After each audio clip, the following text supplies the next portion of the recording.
3 वर्षापूर्वी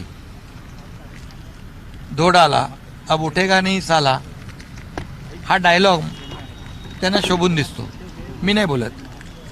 फक्त आम्ही 3 वर्षापूर्वी उठाव केला, आम्ही उठलो अन्यायाविरुद्ध आणि फक्त दाढीहून अर्धाच हात फिरवला होता. ते आडवे झाले 3 वर्षापूर्वी, अजून सावरले नाहीत. आता कुणाचा तरी हात पकडून उठण्याचा प्रयत्न करतायत.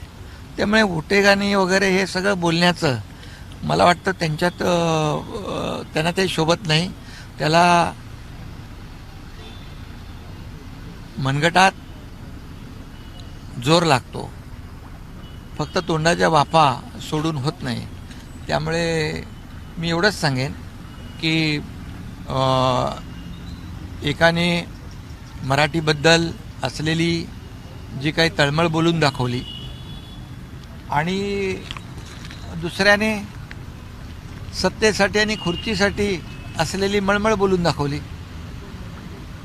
झेंडा नाही, अजेंडा नाही असं काही लोक म्हणत होते, पण एकाने मात्र एका वक्त्याने त्यातल्या ते पत्ते पाळलं.